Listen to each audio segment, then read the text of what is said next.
America के राष्ट्रपति Donald Trump ने एक बार फिर सोशल मीडिया पर ऐसी तस्वीरें शेयर की है जिनकी पूरी दुनिया में चर्चा हो रही है। ये तस्वीरें असली नहीं बल्कि आर्टिफिशियल इंटेलिजेंस यानी एआई की मदद से बनाई गई है, लेकिन इन तस्वीरों का संदेश काफी बड़ा माना जा रहा है। इन एआई तस्वीरों में ट्रंप खुद अमेरिकी सेना के साथ ईरान के खिलाफ कार्रवाई करते दिखाई दे रहे हैं। एक तस्वीर में वे अमेरिकी झंडा लेकर एक तेल टैंकर पर खड़े नजर आते हैं। दूसरी तस्वीर में वे लड़ाकू विमान ईरान के खार्ग ऑयल टर्मिनल पर बमबारी करते दिखाई देते हैं।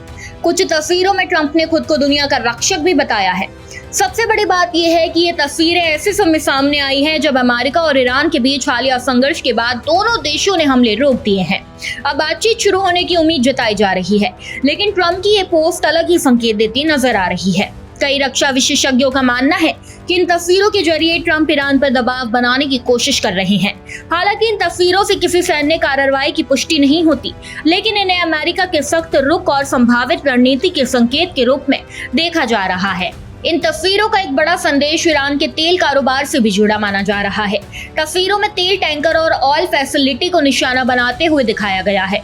अगर भविष्य में इस तरह की कोई कार्रवाई होती है तो इसका असर दुनिया भर में तेल की सप्लाई और कीमतों पर भी पड़ सकता है। इसी बीच ट्रंप ने उन खबरों को भी खारिज कर दिया जिनमें कहा जा रहा था कि ईरान के खिलाफ सैन्य अभियान के कारण अमेरिका के हथियारों का भंडार कम हो रहा है। ट्रंप ने साफ कहा है कि अमेरिका के पास जरूरत से ज्यादा हथियार और गोला बारूद मौजूद है।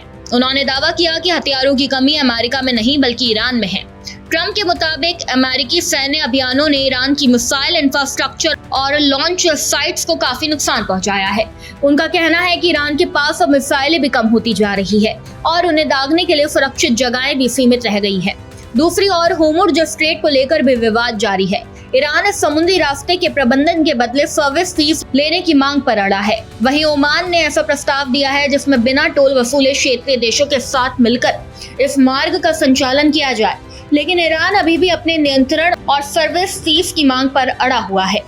उधर ईरान के भीतर से भी बातचीत की आवाजें उठने लगी है। ईरान के पूर्व सांसदों की सभा के महासचिव यादुल्ला इस्लामी ने राष्ट्रपति मसूद पेजेश्कियन से अमेरिका के साथ सीधे संवाद शुरू करने की अपील की है। उन्होंने एक खुले पत्र में कहा कि मौजूदा तनाव को खत्म करने का सबसे अच्छा रास्ता सीधी बातचीत है। इस्लामी ने राष्ट्रपति से साहसिक फैसला लेने और वॉशिंगटन के साथ विवादों को बातचीत के जरिए सुलझाने की कोशिश करने की अपील की है। फिलहाल स्थिति बेहद संवेदनशील बनी हुई है। एक तरफ युद्ध विराम और बातचीत की उम्मीद है तो दूसरी तरफ ट्रंप की एआई तस्वीरें और उनके बयान नए सवाल खड़े कर रहे हैं।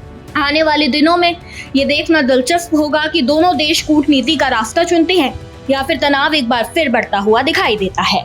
इस खबर पर बस इतना ही। ऐसे ही तमाम खबरों को जानने के लिए देखते रहिए भारत एक्सप्रेस डिजिटल।